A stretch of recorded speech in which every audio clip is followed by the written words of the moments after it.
Ok, estamos vendo já. Então, boa noite, pessoal. Eu vou estar falando um pouco aqui com vocês sobre a rotina de campo, da teoria ao campo nas vivências da reprodução bovina, como um foco na IATF, que é o que eu mexo. Eu sou o Arthur Vieira Martins e sou graduando pela Universidade Estadual de Goiás.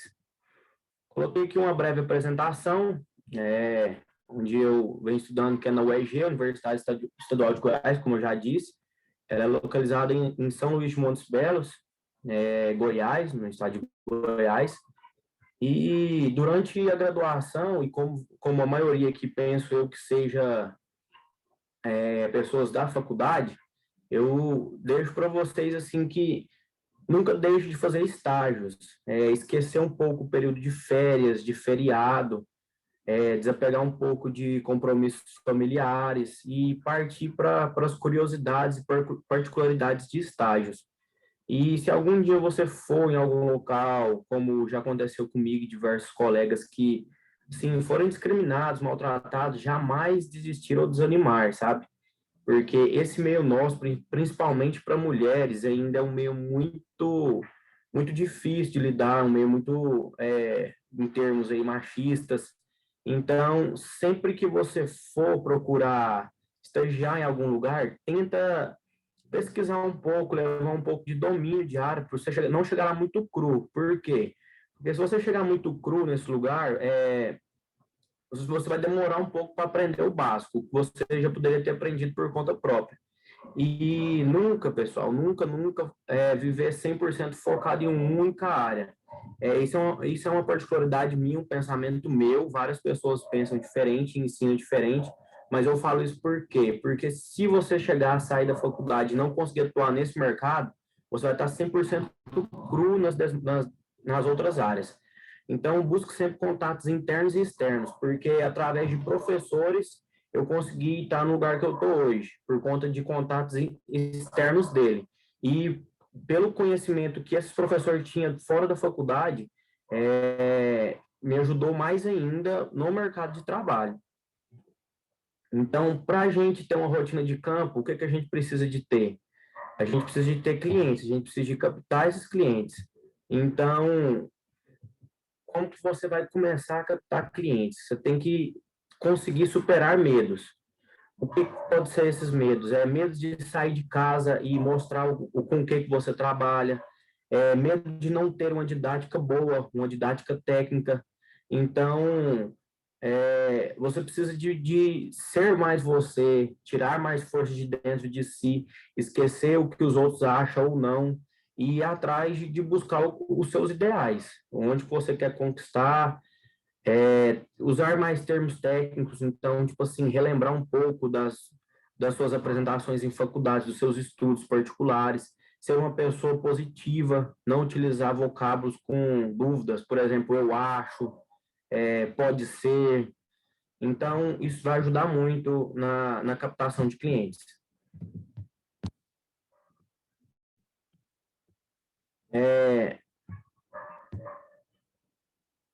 Tá aparecendo uma faixa em cima aqui, tem como remover ela? Aparecendo o quê? Uma faixa preta em cima aqui no slide, tem como remover ela ou não está aparecendo para vocês? Pra gente, não. Ah, não. Tá certo, então. Uhum. Então, você precisa de ir atrás de melhorias. Melhorias conforme o quê? Conforme o profissional que você quer ser, conforme a área de trabalho que você quer atuar, se adaptar às condições do ambiente. Como assim? Por exemplo, como foca aqui a IETF, gente, eu vou estar falando sempre em função disso. Todas as referências e exemplos que eu der em relação à IETF. Se adaptar às condições do ambiente. Talvez você vai chegar numa fazenda que o curral dessa propriedade não tem a estrutura ideal para fazer uma inseminação, que seria o quê? Barracão, brete, curral com no mínimo 4 divisões. E aí, o que você tem que fazer? Você vai perder o cliente, vai perder a oportunidade de trabalhar? Não, mostra para o proprietário que você consegue trabalhar naquelas condições, só que vai gastar mais turmas dentro do curral, estar preparado para situações diversas, que pode ser esse tipo de coisa, chegar ali, você ter que levar uma tenda da sua casa porque ela não tem uma cobertura para que você possa trabalhar com um descongelador automático de sêmen ou com um botijão de sêmen mesmo, que vai sempre ser melhor do que ontem. Não melhor do que os outros, mas sempre melhor do que ontem. Por exemplo, aqui eu coloquei algumas imagens de currais. Do nosso lado direito, é uma propriedade grande, uma propriedade já bem desenvolvida, que a gente pode observar um curral aí que tem até um certo tipo de manejo anti-estresse. As laterais desse curral é em circunferência, então o manejo é bem mais rápido, o gado roda bem. A nossa casinha ali de barracão, a cobertura dela é enorme, é em torno de aí nunca foi medida, mas visualmente falando, de 5 a 6 metros para cada lado de beiral, então não molha ali dentro, você pode trabalhar com chuva, com sol, que você vai estar protegido 100% do tempo. Aí embaixo tem brete, que é um brete de contenção, onde pega os animais bem. Já aqui do lado é em chácaras, mas tem na situação, tem um vídeo aqui no próximo slide, que em fazendas possui estruturas desse jeito. Então é isso aqui, moçada, ó, cambão é isso aqui, ó, colocar um pau aqui atrás do animal, conter pelo não te meter o pé e insemina a vaca. E vai para cima, e é isso aí, de um jeito ou de outro vai dar certo. Isso aqui é uma estrutura perigosa, não é bom sempre que entrar nas propriedades, convencer e mostrar a importância para o proprietário de melhorar o curral, porque é uma coisa a se começar, mas não é uma coisa para se aceitar durante vários anos. E todo proprietário tem condição de melhorar um curral, pessoal, isso é fato. Aqui é um vídeo, vamos ver se vai passar bem aí. Essa propriedade aqui, uma propriedade no Tocantins, e é uma propriedade grande, que não tem a estrutura de curral. Ele tem apenas essa coiceira aí, o animal fica 100% solto, e é um produtor que tem potencial de ser um grande cliente. Então, não posso deixar um serviço desse passar por conta de estrutura. Chega lá, vê as condições que tem, dê o seu melhor diante das condições, leva uma tenda, pega emprestado, aluga, que seja. Nas propriedades, normalmente, tem trator, isso aqui é uma bateria de trator em cima, ó, onde está ligado aí, ó, no nosso descongelador eletrônico. O congelador eletrônico, pessoal, ele não pode pegar água, por isso que a gente tem que ter tenda, porque é época de estação, é época de chuva. Então, se não tiver tenda, o curral tem que ser coberto. E o sêmen, ele não pode ficar exposto à luz solar, porque senão os espermatozoides viáveis ali dentro vão morrer, dependendo da quantidade de luz solar que pegar. Então, é isso aí. Nessa propriedade aí, foi um dia longo, foi um dia difícil, mas ninguém vai falar para vocês que isso aqui é fácil. Se falar, eles estão mentindo. E a realidade, grande parte das vezes, para nós que estamos começando, pode ter pessoal aí já próximo de sair ou que já atua mesmo estudando. Eu comecei a trabalhar enquanto eu estudava. Para nós que estamos começando, nossa realidade vai ser basicamente essa, vai ser o que a turma mais velha de casa, mais renomeada, não quer pegar. Aqui eu coloquei um pouco de foto de estradas, que é o que a gente precisa de estar rodando para captar cliente. E, colocou uma estrada de chão? Não, isso aqui, pessoal, que no Goiás existe muito, GO, que é nessas condições. Isso aqui são duas fotos de GO, que era para ser asfaltada, já saiu a verba, segundo os pessoais da região, uma no município de Rubiataba, outra no município de Britânia. Então, assim, o governo já liberou verba, infelizmente, pela corrupção do nosso país, não foi construído, e é isso que a gente tem para trabalhar. As estradas são ruins, os desafios são muitos. Normalmente, essas estradas são totalmente desertas, você anda quilômetros e quilômetros, aí, horas e horas sem topar com ninguém. Então, a gente tem que estar preparado, a gente tem que ter um treinamento psicológico e força de vontade para conseguir ir e voltar, porque a realidade aqui, normalmente, é essa. Então, a gente já passou pela etapa de ir atrás do cliente, a etapa que a gente chegou no cliente. Então, aqui a abordagem pessoal ao fazendeiro. Como que você vai fazer isso? Normalmente, a gente bate porteiro, vai pegando rotas e encostando em fazendas. Quando você entra numa propriedade dessa forma, você não foi convidado para estar ali, você não conhece o dono dali e eles também não conhecem quem é você. Então, o que é o mínimo que você tem que fazer? Usar um nome e referência. Eu chegar na propriedade e falar, boa tarde, eu sou o Arthur, trabalho com IATF. Ninguém sabe quem que é, nunca me viu. Então, no mínimo que você faz, usa o nome de uma empresa que você é parceiro. Por exemplo, eu vendo sêmen, eu sou representante de venda de sêmen da Alta Genética. Eu posso usar o nome da Alta, primeiramente, antes do meu. Ou o que é muito recomendado a se fazer, passar em alguma casa agropecuária, em algum leilão, em alguma pessoa de renome da região e procurar saber informação com essa pessoa de propriedades. Aí você chega na idade dessa tal pessoa. Então, para isso, você tem que procurar conhecer a região. Quando alguém vai te indicar, vai te recomendar alguma propriedade, como, por exemplo, esse terceiro, de uma casa agropecuária, algum leilão conhecido da região, ele vai te dar pontos, ele não vai te dar quilômetros. Quilômetros de direita, andando mais tantos quilômetros, não vão falar isso. Eles vão te dar algum nome de fazenda, alguma saída de sentido da outra cidade, tanto de placas, alguma fazenda renomeada. Então, os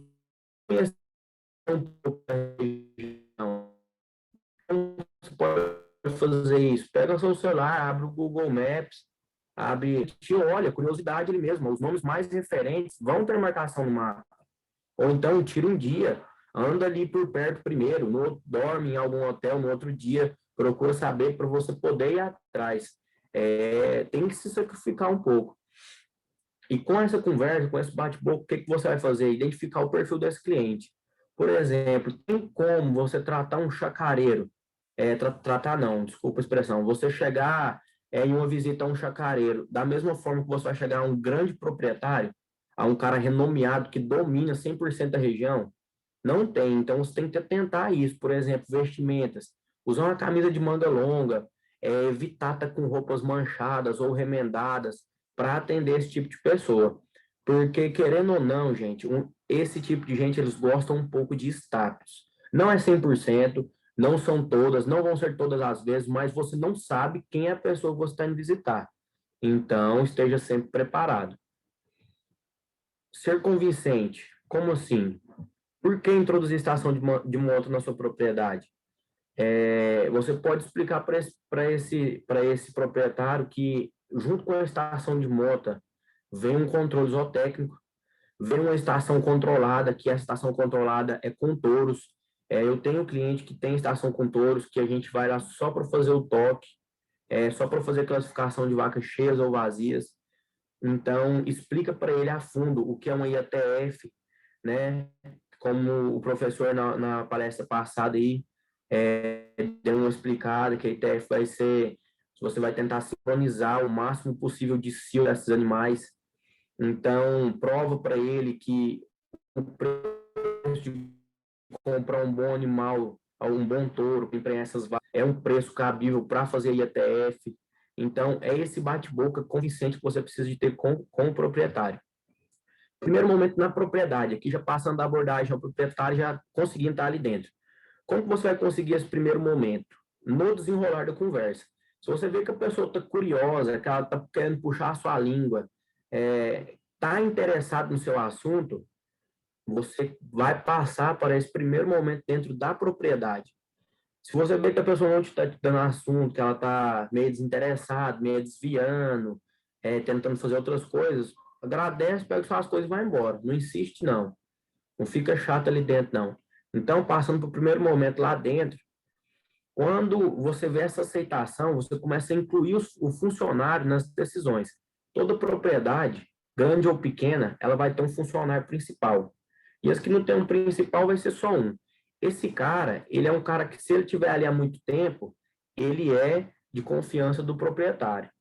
Então, você incluir esse cara ali dentro, ele vai começar o funcionário vai começar a dar credibilidade para você, e juntamente o proprietário vai vir com essa credibilidade, porque você está tratando os dois de forma igualitária. Então, quando você passa confiança aos funcionários, a sua probabilidade de conseguir introduzir ele ali dentro e se tornar o técnico daquela propriedade é maior. O funcionário, gente, é a linha de frente da propriedade. Ele que decide se vai ficar lá dentro ou não. Por quê?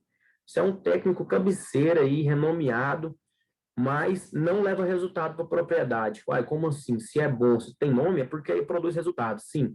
Mas se o funcionário deixar de salgar coxo, se o funcionário deixar o gado misturar por conta própria, por conta que ele tomou birra sua, os índices não vão para frente, os resultados não vão aparecer e certamente o proprietário vai cortar você ali de dentro. Então, tenha essa relação com os funcionários, seja amigo, esteja sempre lado a lado com ele, colocando ele à frente das situações. A humildade, isso aí, ela cabe em todo lugar, não só no nosso meio profissional ou em algum outro. Essa humildade aí, ela vai te levar a lugar que você nem pode imaginar chegar. Um deles é passar a ser amigos e parceiros desses clientes e demonstre sempre, pessoal, querer aprender e não só ensinar. Um funcionário de fazenda antigo, esse cara tem uma carga pesada para poder te ensinar vivência de campo, rotina de fazenda e rotina da região que você nem imagina. Então, não chega ali achando que é porque você é um técnico, que é porque você é formado, que é porque você é o zootecnista dessa fazenda, que você vai dar aula para o funcionário ali, ou para até mesmo para o proprietário, que as coisas não funcionam assim. A gente tem que aprender todos os dias e sempre que possível ensinar. Então, tem que ter essa percepção aí, pessoal. Evitar sempre, quando você estiver nessas conversas, falar sobre valores. Se a pessoa te deu o assunto, quer saber do seu serviço, ela automaticamente vai perguntar. Então, sempre antes de você falar preço, você coloca um total de agregado junto, em situações da fazenda que vai melhorar, em volume da fazenda que vai melhorar, depois você fala disso. Faz um rodeiozinho para falar de preço, entendeu? Ah, tanto, não faz comércio direto, não. Isso aí assusta proprietário, porque você fala preço e depois fala as qualidades, o cara já está focado no preço ali, ó. Ele já está focado no preço do técnico. E você fala qualidade, depois preço, ele pensa na amplitude que o negócio leva, no tanto de agregado que o negócio tem para aquele certo valor. Então, sempre que possível, dá uma volta na propriedade, montado ou de carro. Montado é melhor que você conhece mais, você está, como se diz, passando nos lugares bons e ruins. Isso aí dá uma credibilidade enorme para o proprietário. Ele vê que realmente você está interessado naquilo ali. Você não quer ir só ir lá e fazer o seu serviço pronto, não. Você quer enxergar a realidade, as possibilidades de melhoria ou não que ele tem. É super interessante isso e muito convincente da sua parte para o proprietário. Dar parecer técnicos em mudanças simples e sem custos ou com custos baixos. Por exemplo, o que pode ser isso?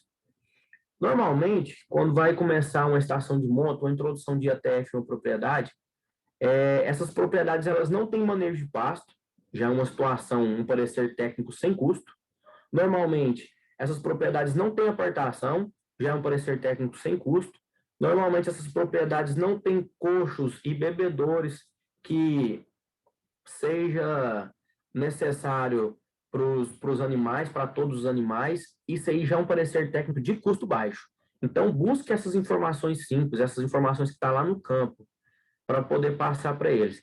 E não tenha medo de conter informações, por exemplo, como eu já disse aí nessas situações. O mais simples possível que você pensa, a mudança é enorme ali dentro. Quando você pega um lote de animais, onde tem vacas, bezerras, vacas paridas, novilhas e garrotes juntos, você faz uma apartação desse lote, colocando cada um em seu devido lugar, a cara, o padrão do gado muda, colocando vacas paridas em um, vacas solteiras em outro, novilhas em outro, e assim sucessivamente, o padrão do gado muda. E eu coloquei essas fotos porque isso aqui, pessoal, agrega tanto valor na sua comunicação com a turma que você nem imagina. É a foto com as turmas de currais da propriedade. Esse é o meu lado aqui, de preto, e o Murilo Bailão, que o professor falou um pouco atrás, eu sou parceiro dele de serviço e eu comecei a trabalhar sendo estagiário dele. E eu aprendi essas coisas no dia a dia, pegando essas rotinas com ele. Por exemplo, esse boné aqui da Catafó, gente, foi um boné que a gente ganhou em uma apresentação e levou para o pessoal da propriedade. E se você pensa que, por mais simples que seja, vocês não têm noção da imensidão de gratidão que isso aqui gera em turma de curral. Aqui, ó, em momentos de lance, pegar a turma e falar, vamos tirar uma foto aqui que eu vou postar. Eles acham bom demais, gente. Isso aqui aproxima demais. Eles contam um para o outro, vai na outra fazenda e fala do que você fez ali dentro, do que você deixou de fazer, que você é gente boa demais, humilde. Quando você chega numa propriedade, gente, passando por um técnico, sendo uma pessoa formada, a intenção dessas pessoas é querer te tratar bem, porque eles só pensam assim, que você é o doutor ali dentro e eles é o nada. Então, a gente tem que mostrar para eles que eles também são doutores, né? No vocábulo rural, pessoal. Doutor, a gente sabe que doutor é quem tem doutorado. Mas no vocábulo rural, eles chamam a gente assim, por mais novo, de mercado ou de idade que a gente seja. Então, a gente tem que mostrar para eles a importância que eles têm ali dentro da propriedade e nos nossos resultados também. Posicionamento profissional. Aqui a gente já vai estar entrando dentro de resultados. Esse aqui a gente já está dentro da propriedade. Esse aqui a gente já está conversando com um cliente. Então, quando a gente já conseguiu introduzir, já passou por essa fase, virou amigo, já está em relações de negócios, a gente tem que ser realista. Por um exemplo, você vai trabalhar com média de prenhez, de porcentagens de pega e uma inseminação, você não pode usar uma realidade de um cliente seu que deu muito bom. Você tem que usar a realidade média brasileira. Você está trabalhando com rebanhos mediante Brasil. Não rebanhos mediante é o seu cliente que deu bom. Então, chega e fala a realidade. Ó, essa vacada sua que ela tem probabilidade de emprenhar de 45% a 50%. Então, assim, se der resultado superior, o cara vai estar feliz. Se der o resultado igual, o cara está avisado, ele já está consciente. Então, ser sincero também com pontos positivos e negativos. Todo proprietário desconfia do santo que vende as coisas baratas. Por exemplo, chega lá e só coloca coisas boas. Ah, que a inseminação vai te dar bezerros melhores, vai padronizar seu rebanho, vai te dar mais valor genético, vai te dar mais valor agregado, vai te dar mais peso de desmama, você vai conseguir capitalizar mais dinheiro com o mesmo tanto de animais. Ok, tudo isso é verdade. Mas você também tem que falar para o cara. Isso vai exigir de você um controle maior a pasto, uma suplementação melhor, um melhor manejo. Você vai ter que investir um pouco no seu curral. Então, você tem que colocar, isso é ponto negativo? Não, mas são pontos de custo dentro da propriedade. Então, é ponto que vai pegar no produtor, é ponto que ele vai ter que sair da sua comodidade e começar a fazer além. Então, você tem que falar isso para ele enxergar que não é continuar na mesmice que vai dar certo. Não, não é assim. Quando você começa a ter parecer técnicos dentro de uma propriedade, a realidade a campo dessa fazenda, ela tem que começar a virar realidade técnica e não realidade extensiva. Nunca ser leiloeiro, por exemplo, fulano faz a 40, o seu é 45, sei lá e fazer a 40 para o cara também. Não. Tenta primeiro explicar para ele as biotecnologias, o ganho, o melhoramento, o que vai ter nisso que você está vendendo para ele, o porquê que tem R$ 5 a mais. Esses R$ 5 a mais na compra vai te gerar 50 a mais na venda? Esses R$ 5 a mais na compra vai te gerar 1 quilo a mais no dia? Então, você tem que explicar para ele primeiro, antes de tentar leiloar esse preço. Demonstrar firmeza nas palavras, não voltar atrás com as palavras. É como eu disse, o eu acho, o talvez, exclui isso, entendeu? Exclui. Vai ser positivo no meu modo de pensar, no que eu tenho vivenciado. Então, exclui esses achismos. Ter horários, pessoal, isso aí, como posicionamento profissional, é importantíssimo. E tem vez de a gente conseguir entrar dentro de uma propriedade, introduzir ele dentro de forma indireta e com 6 meses, um ano e meio de prazo, se tornar o técnico responsável por essa propriedade por conta de que a outra turma que vinha não tinha horário, marcava, a gente fechava gado, eles não vinham, eles combinavam cedo, chegava à tarde. Então, isso aí é fundamental. É demonstrar respeito de forma igualitária. Então, é o que eu disse em relação aos funcionários e ao proprietário. Tratar todo mundo de forma igualitária. Ser humilde com todo mundo, saber posicionar, saber impor com a turma. Por exemplo, às vezes tem lugares que não quer melhorar a realidade da fazenda, que não quer começar a ter um acompanhamento técnico a campo, como em manejos, em melhoria nutricional, saber se impor, virar pro proprietário e falar, ó, o senhor não precisa de fazer isso, mas eu também não sou responsável pelos resultados aqui dentro. Tira os problemas de você, começa a colocar nas costas dos outros, quando eles não estão fazendo o que deve ser feito. Então, isso aí você está impondo. Saber identificar alguma forrageira ali dentro, por exemplo, um gado que que cuia, ou em um andropolo, provavelmente esse gado será um gado mais fraco, vai necessitar de uma suplementação mais forte do que um gado que fica num braquiária, num mombaça, por conta de que esses capins, essas forrageiras, são forrageiras mais adaptadas a solos mais fracos, que são solos mais arenosos, solos com mais presença de água. Então, são os que aguentam essas condições. Então, você tem que saber esse jogo de cintura, ter esse jogo de cintura, essa explicação aí com o pessoal. Diferenciar grupos de diferentes composições sanguíneas, como, por exemplo, já teve vezes, eu já presenciei isso, que pessoas que estavam junto comigo ali para ajudar no dia a dia não saber diferenciar uma vaca girolando de uma vaca cruzada. Uma vaca, uma vaca girolando é uma vaca leiteira, uma vaca cruzada é uma vaca que você tem ali para tirar um leitinho e algum touro branco, Nelore, Brahma, Tabapuã, enfim, cubra esse animal e nasce aquele gado cruzado, um gado manchado, com carcaça boa, mas que é um gado que tem várias composições sanguíneas e genéticas. Então, por exemplo, o fazendeiro falar, eu queria que olhasse a minha leiteira aqui, para saber se a gente pode implantar ela para começar um protocolo inseminar e a pessoa não saber qual que é a leiteira que ele está falando, se é a cruzada ou se é a girolando. Então, assim, pessoal, se você olhar foto, pesquisar na internet com curiosidade própria disso aí, você vai conseguir enxergar. Você vai conseguir saber diferenciar. Ter uma noção de apartação, como eu já disse anteriormente.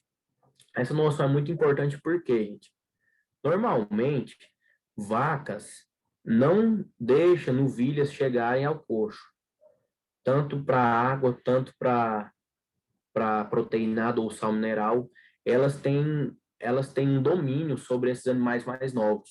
E assim como novilhas têm com bezerras.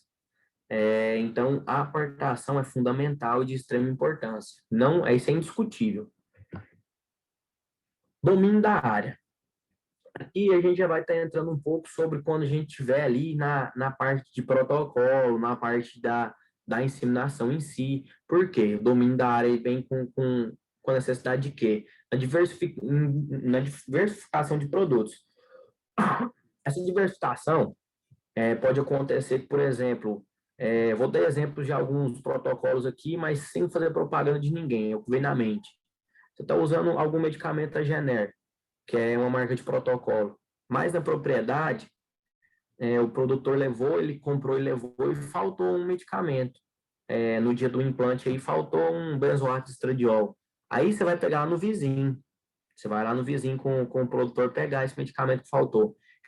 Chega lá e ele usa o protocolo Ouro Fino. Aí você não saber que no dia do implante, que é o D0, você precisa de aplicar benzoato de estradiol, você vai chegar lá e vai ver nomes de medicamento. Como é de empresa diferente, como que você vai diversificar produto? Saber qual produto que você vai precisar. Então, sempre chega sabendo o princípio ativo. O que você vai precisar de usar ali. Dependente de empresa, marca, o princípio ativo é o mesmo. Pegou do mesmo princípio ativo, voltou para trás, terminou o serviço, depois é só devolver para o vizinho que você pegou. Fazer mudanças rápidas sem ter que comunicar ao produtor. Existem propriedades que, por mais que você explique, por mais que você converse, mostra a importância de ter uma apartação, vai ter produtor que não vai fazer a apartação desse gado. Então, por exemplo, se você vai lá fazer protocolo em 100 animais, chega lá nesses 100 animais, vai ter novilhas ali no meio, ou vacas no meio de novilhas.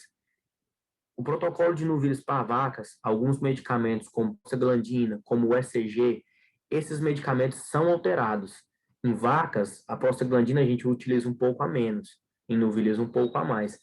Em novilhas, o ECG a gente utiliza um pouco a menos, em vaca um pouco a mais.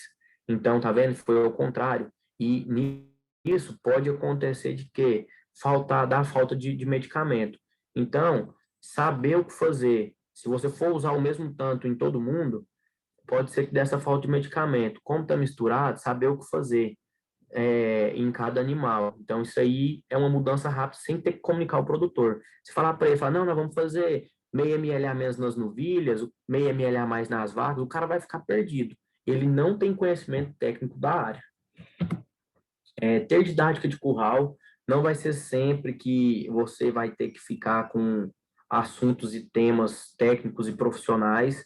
Às vezes você vai ter que falar o beabá do curral mesmo, para que o pessoal possa entender, entendeu? O que tem muita pergunta aí, tipo assim, para que esse remédio serve? Aí você falar para ele um princípio ativo, uma ação hormonal através de células, de absorção. Então, isso aí não vai adiantar nada para esse pessoal. Então, você tem que explicar para ele de forma simples e sucinta que esse medicamento vai ajudar a quebra de corpo lúteo, tal medicamento vai ajudar a maturação de folículo. Então, é isso. Ensinar na prática e não apenas com palavras. Sempre que você for querer ensinar alguma coisa, ensina fazendo. Ensina mostrando ali, ó, junto com o cara, ó, pega assim, faz assim, aplica assim, não falando. Você falar para o cara que conversar com ele, na hora que ele for ali tocar um gado, fechar uma vacada no curral e voltar para fazer, ele já esqueceu. Não é obrigação dele. Perguntas frequentes, pessoal, que tem no curral. As perguntas frequentes que a gente vê no nosso dia a dia. O que você vê aí dentro, quando você tá palpando uma vaca, dando toque nela? Então, você está palpando uma vaca, o que você vê aí dentro? Onde entra também parte do vocabulário de curral. Você tem que falar para o cara que você está vendo lá dentro. Falar assim, moço, quando você pega na cervix, que é onde a gente tem que passar por causa do dia da inseminação, e parece um pescoço de frango, para o senhor ter uma noção. Depois da cervix vem o corpo do útero, que é onde a gente deposita o sêmen. Então, explicar para o cara o que você está pegando, qual que é a forma que você vê ele dentro, para ele tentar memorizar o que é aquilo ali. Quando você mete a mão na vaca, vai lá e pergunta quanto tempo de gestação? Você fala, 3 meses, 5 meses. Como você sabe um tempo de gestação? Fala para ele, fala, por exemplo, 3 meses. Eu estou pegando aqui, eu estou sentindo uma circunferência mais ou menos do tamanho de um melão. O cara precisa entender, não tem como você falar para ele, o corno esquerdo da vaca inchou e está com presença de corpo lúteo, que é responsável pela manutenção da gestação, você vai fazer um nó na cabeça do produtor, dos funcionários, e ninguém vai entender nada, você falou em vão. Então, demonstra para o cara com palavras que ele vai conseguir entender. A técnica, o parecer técnico, você precisa saber. Se algum dia ele perguntar alguma coisa técnica, você senta depois, explica para ele com o tempo. Porque se você falar no manejo de curral coisas técnicas, vai ser muito difícil do produtor entender. Normalmente eles perguntam também se pode deixar uma vaca boa na propriedade. O que é essa vaca boa que eles falam? Essa vaca boa que a turma fala é uma vaca bonita, é uma vaca que se destaca no meio das outras, mas você precisa de explicar para eles que fazendas mediante ITF, vaca boa é vaca que pare todo ano, é vaca que tem uma estação controlada. Não é que pare todo ano, pariu em 2020 em janeiro e em 2021 em dezembro.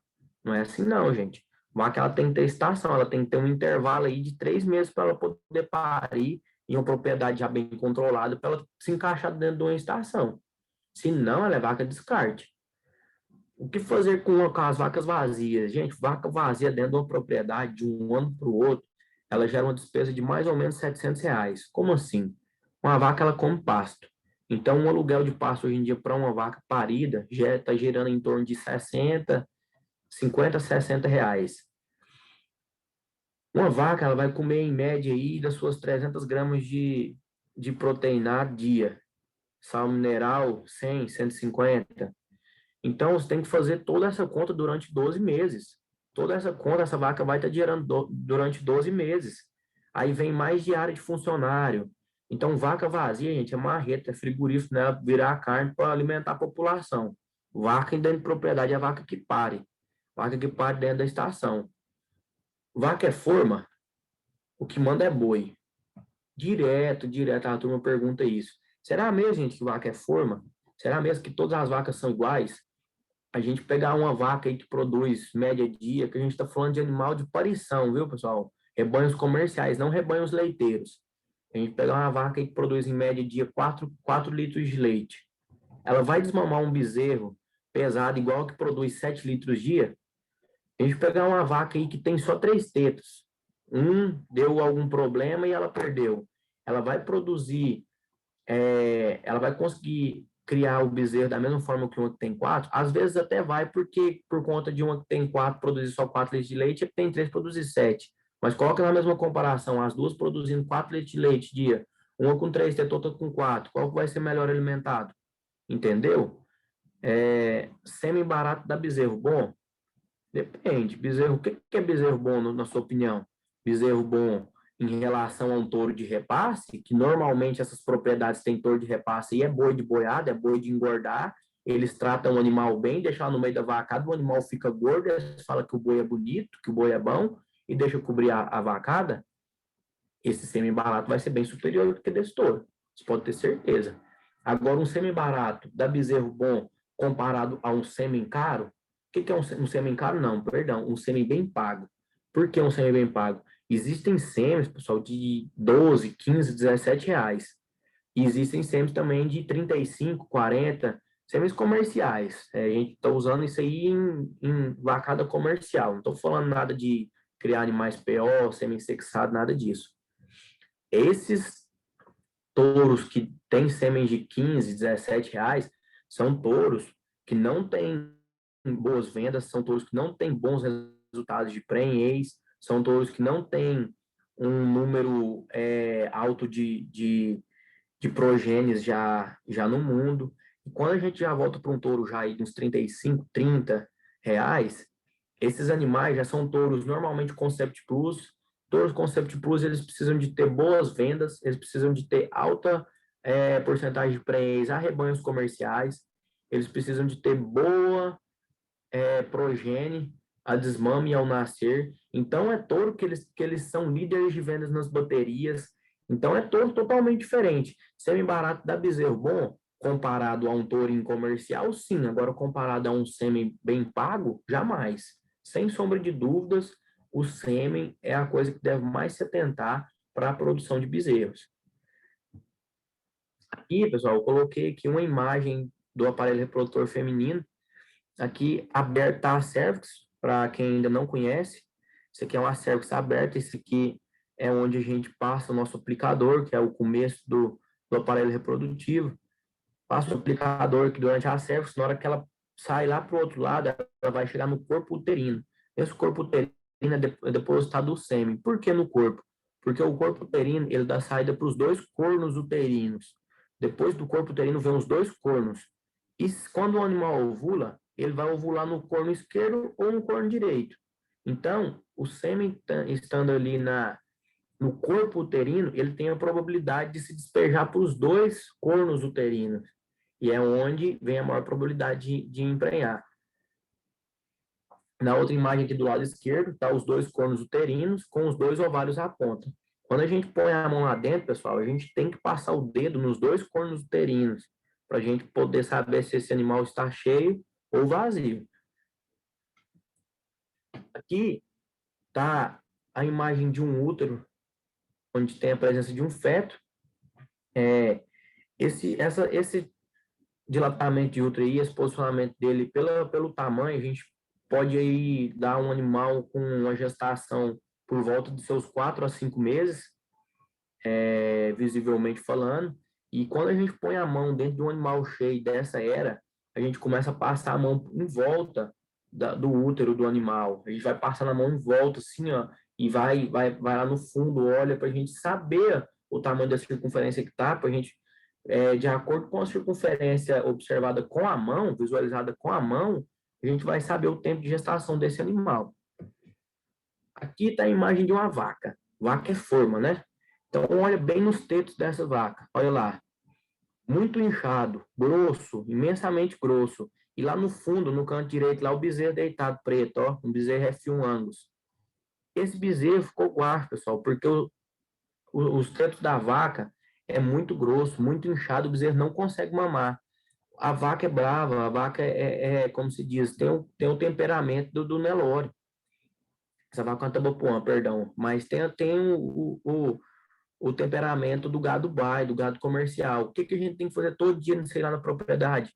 Na propriedade, todo dia, o funcionário tem que pegar essa vaca, colocar dentro do brete, Aí no brete, nas laterais do brete, tem as partes dele que saem para que possa colocar bezerro para mamar. Em alguns bretes tem isso. No caso dessa propriedade lá tem.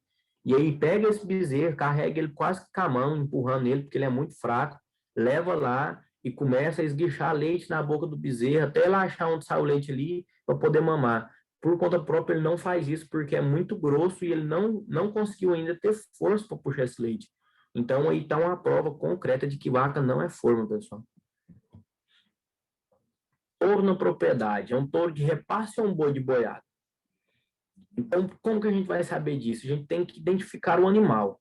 Ir lá no pasto ver, gente. Pedir para fechar no curral, procurar saber a origem desse animal, onde foi compro, de qual criatório, a idade que esse animal tem. E sempre os funcionários da fazenda vão ter uma observação a campo. O que é essa observação a campo? Esse touro, ele fica no meio da vacada cortejando a vacada ou ele fica retirado, longe, comendo fora da vacada? Um touro que está longe, pessoal, que não fica ali no meio das vacas lambendo ela, esfregando, rodeando uma vaca. Esse touro que não faz isso, que fica longe, que fica apartado do gado, é um touro considerado um touro frio. É um touro que está com baixo libido. Então, esse animal já é um animal fraco, já é um animal que, sem falar em genética, já é um animal que está fora da cadeia reprodutiva. Então, é muito interessante acompanhar isso. Então, tá aqui, touro. Isso aqui é um touro de repasse ou um boi de boiada?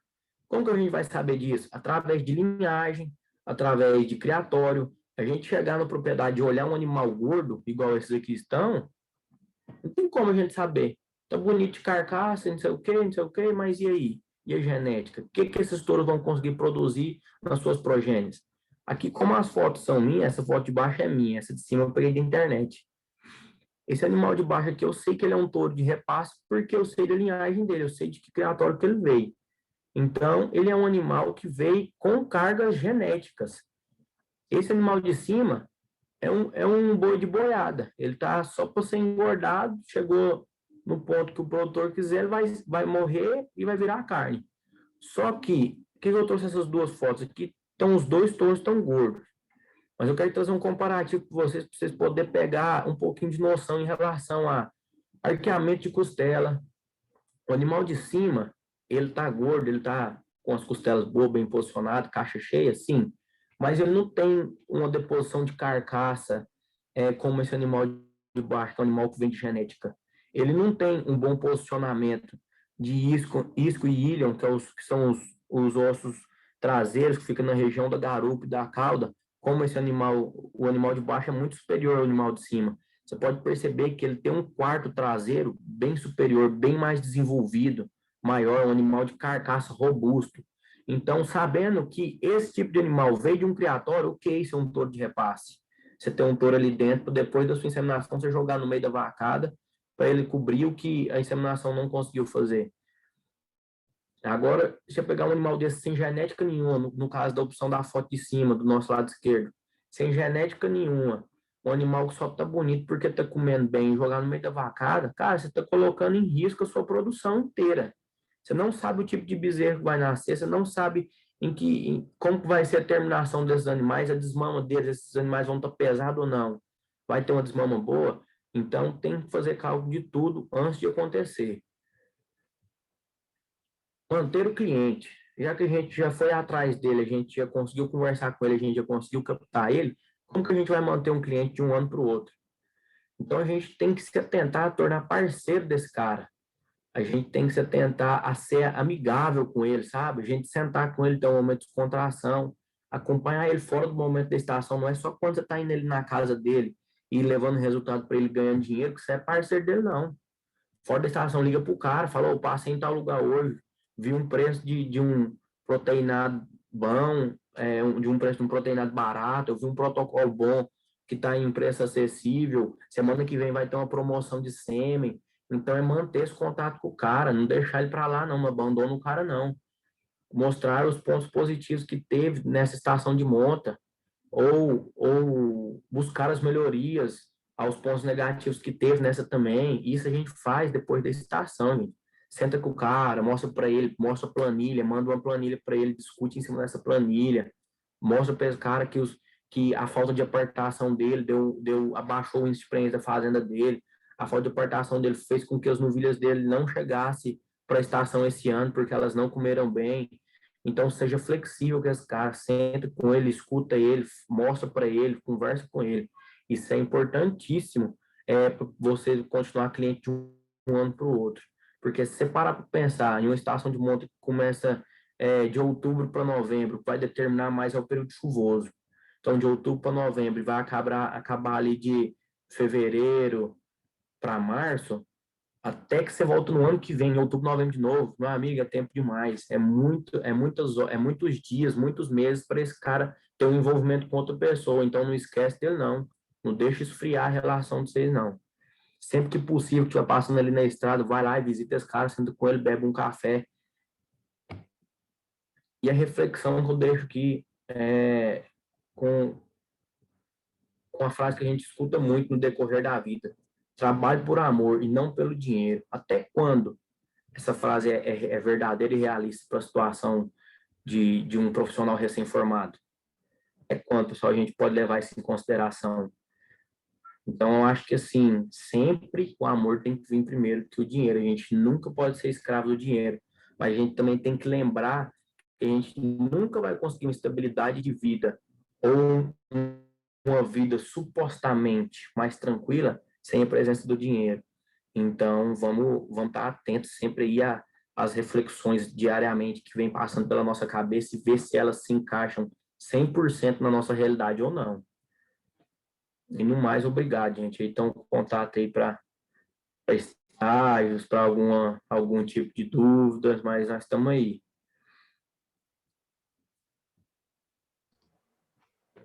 Obrigada, Arthur. Pessoal, vocês têm alguma pergunta? Podem mandar no chat ou abrir o microfone e perguntar também.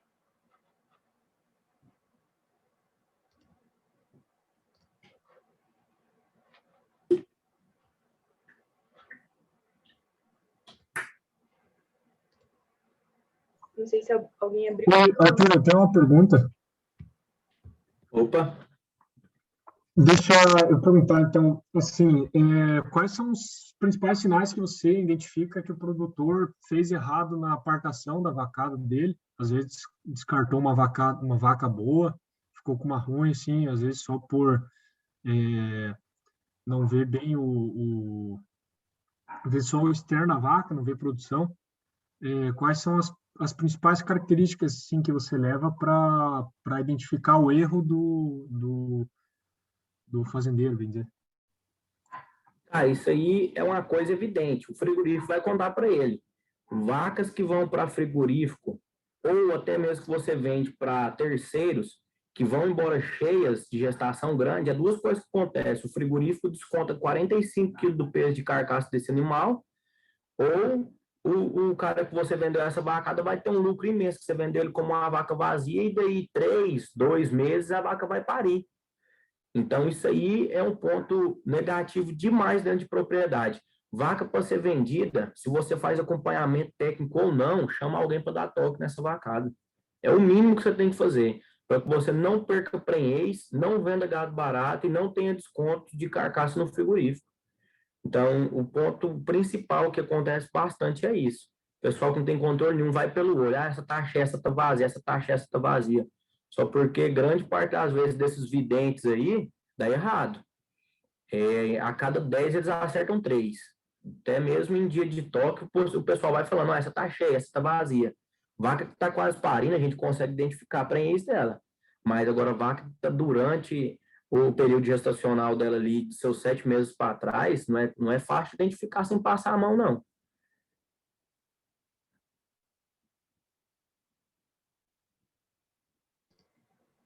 Eu vou fazer uma pergunta agora, que eu recebi aqui no WhatsApp. Qual dica você daria para encontrar essas pessoas? Então, encontrar os leads, encontrar essas fazendas, como a gente chegaria até essas pessoas?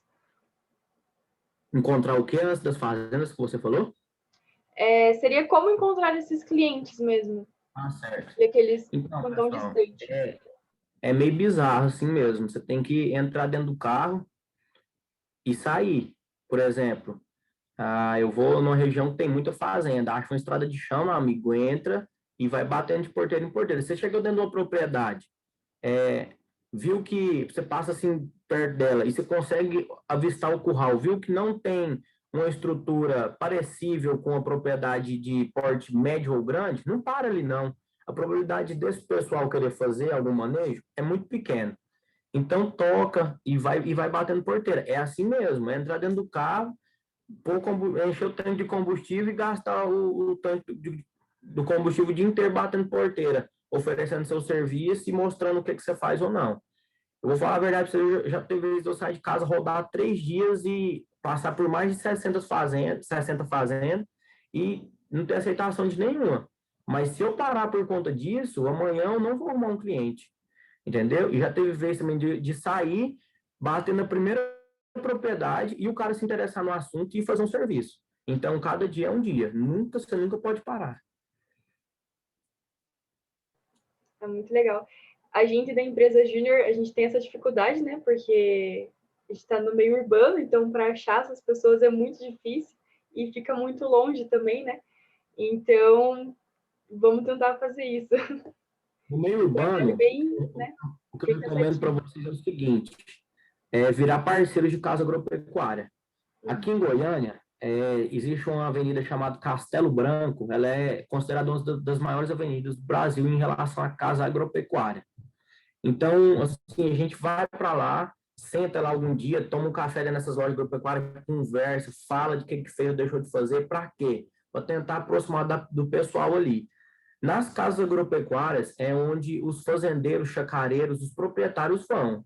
Então, se eles quiserem saber de alguma coisa que eles não sabem, eles vão perguntar para o balconista, para o proprietário de lá. Então, esse pessoal eles têm que saber de onde recomendar.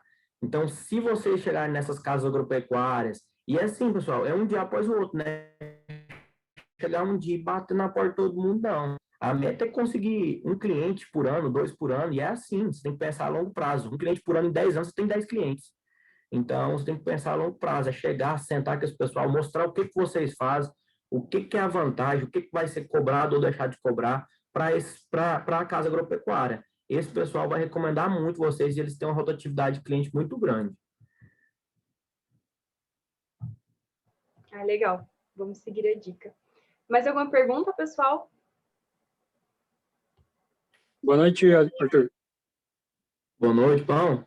Bom, só um comentário, é isso que você falou aí sobre, né, ir em 60 fazendas e não conseguir nenhum cliente, né? Mas, querendo ou não, você está adquirindo experiência, né? Porque você está conhecendo vários sistemas, né? 100%. Isso é verdade. Assim, o mais interessante de estar a campo é que ele se vai, uma hora ou outra, por exemplo, eu já tive a oportunidade de passar por propriedades onde o técnico só vai lá passar ultrassom, e por incrível que pareça, o técnico era um zootecnista, e como o professor disse, quem inseminava lá era o gerente. Isso acontece em grandes propriedades, é bem frequente para cá, mas o que foi a questão positiva? Quando eu cheguei lá, eu tive uma conversa bacana com ele e ele me levou no pasto para observar umas novilhas que ele mesmo tinha implantado no dia, para perguntar a minha opinião. Então, com isso é uma experiência imensa, porque você vê uma pessoa que está à linha de frente da fazenda, que é um gerente de uma fazenda grande, você vê uma pessoa que tem a capacidade de promover um serviço, que tem um compromisso a ponto do técnico e do patrão confiar, e mesmo assim ele ainda vem te perguntar uma opinião. Então, assim, você está adquirindo uma experiência imensa isso aí, dia após dia. E esse cliente aí, no dia ali, pode ser que ele não quis o teu serviço, mas talvez outro dia, lá na frente, ele possa te chamar, né? Também tem isso, né? Exatamente, exatamente. Isso aí. É o que eu falei durante a apresentação, que talvez por motivos banais, falta de compromisso, marcar e não ir, horário, ser um cara enrolado, esse proprietário pode decidir trocar e pela conversa bacana que você teve ali com o gerente dele, que é uma pessoa da confiança dele, ele te põe lá dentro. Já aconteceu, e foi o que aconteceu comigo, em uma propriedade próxima aqui da minha cidade, que eu fui fazer um serviço lá sendo terceirizado por outra pessoa, E a turma gostou de mim, eu cheguei lá no horário certo e o outro que enrolava por conta da correria dele. E hoje, mês passado, a gente chamava para fazer outro serviço e a gente firmou, ele virou meu cliente, eu virei o técnico da propriedade. E mais só porque isso foi mais ou menos 1 ano e 3 meses depois. Então é isso aí, a sua ideia tá certinha. Beleza. Boa noite, Arthur. Deixa eu te perguntar, sobre os animais vazios, as vacas, quais que são os descartes, tipo assim, definitivos que você pode dar para ela? Quando você fala assim, esse daqui já está indo para baixo e não pode estar entrando para IETF, essas coisas.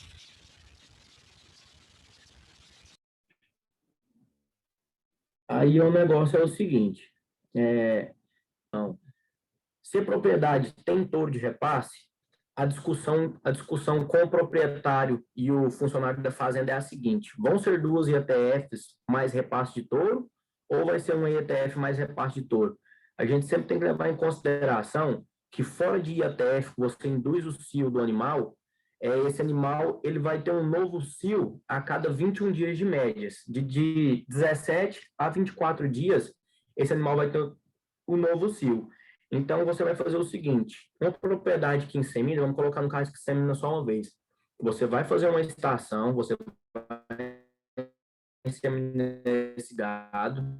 Depois da inseminação, você espera em média de 10 a 15 dias para colocar o... Por que esses 10 a 15 dias? Para que você possa vir depois e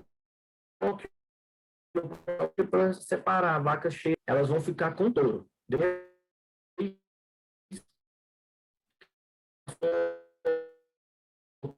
Você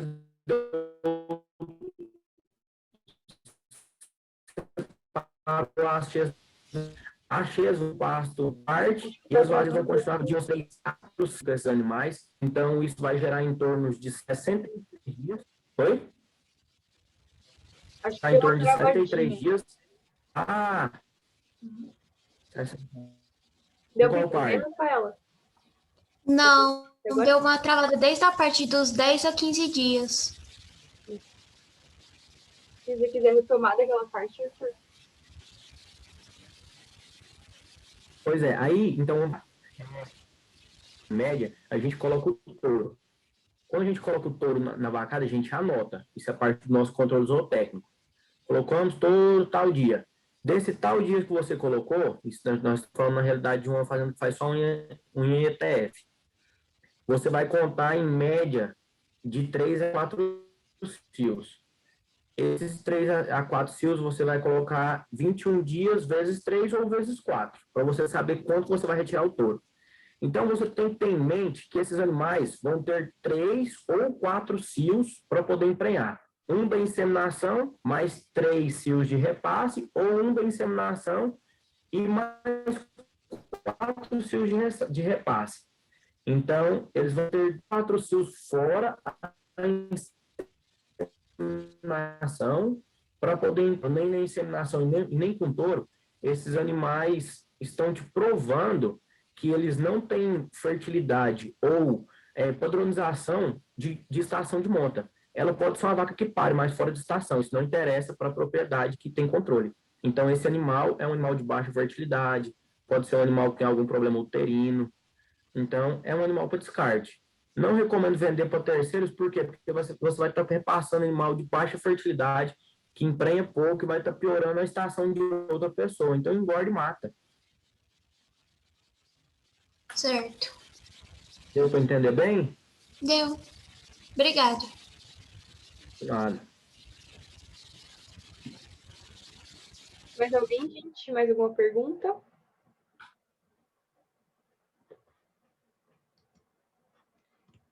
Vou passar os últimos recadinhos, daí se alguém tiver uma pergunta pode ir mandando aí, que daí a gente já finaliza.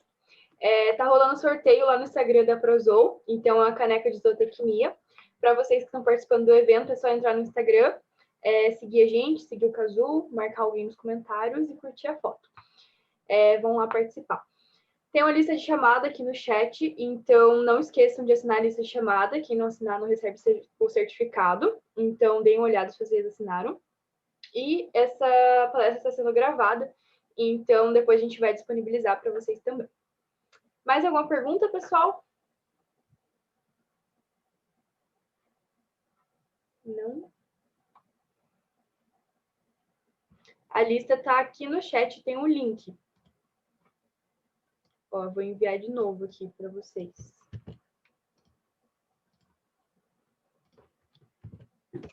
Aí. Arthur, só uma última pergunta, como curiosidade, não sei se chegou a comentar, mas você trabalha com a palpação, só você usa ultrassom também? O ultrassom também. Como o professor Tá. estava falando, a gente não tem a limitação do que usar. A gente tem que ter a nossa consciência no que falar. Por exemplo, eu não faço diagnóstico de gestação. Eu classifico vacas, cheias e vazias. Se alguém perguntar para mim, você faz DG? Eu falo, não. Mas eu passo ultrassom sim. Aí o cara vai ficar meio sem entender, né? Se ele te perguntar como assim, você explica para ele. Fala, não, diagnóstico de gestação é quando uma pessoa vem, ela vai laudar uma coisa para você e vai assinar embaixo. Isso é um diagnóstico. O diagnóstico ele tem que ser assinado, ele tem que ser laudado. Agora, você está dentro de um curral, passar um ultrassom e falar cheia, vazia e fazer apartação, você só está fazendo uma apartação, uma classificação de vaca cheia e vazia. Entendi.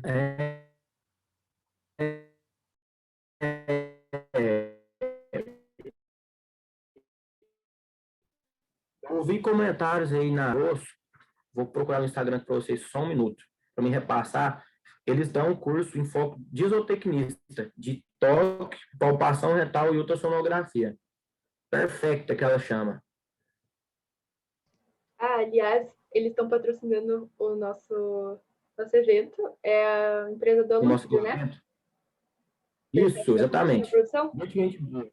Muita gente boa mesmo. Tem vários amigos que fez. Eu não fiz curso, eu aprendi nos currais mesmo, mas eu tenho vários amigos que fez e foi enriquecedor, né, para eles, além de você ter um certificado, né? E eles falam que é ótimo, que é muito bom. Uhum. Eu acho que se vocês arrumassem turma aí, eles vão ir dar esse curso, viu? É verdade. Amanhã a gente tem palestra com ele, aliás, né? Daí já dá pra gente tirar algumas dúvidas também. Uhum, com a Luísa, a gente tem amanhã. Certo. Uhum. Palestra Pois é. às 5h30. Mais alguma pergunta, gente? Alguma pergunta para o Arthur? Acho que não. Então, muito obrigada, Arthur. Foi muito, muito legal a palestra. Foi muito legal para a gente ter uma visão aí de campo, né? Se animar também quem quer trabalhar nessa área. Então, muito obrigada pela disponibilidade. Essa palestra está gravada, então caso você queira enviar para as outras pessoas também, para o meio acadêmico daí também, né? Pode estar enviando depois. E assim a gente encerra o evento hoje, né? O primeiro dia. Amanhã a gente tem mais 3 palestras. E é isso. Muito obrigada pela disponibilidade. Obrigadão, gente. Eu que agradeço aí, viu? Até mais. Até mais. Boa noite. Boa noite. Tchau, tchau. Obrigado, até mais. Boa noite, Arthur. Até mais aí, bom. Com Deus, hein?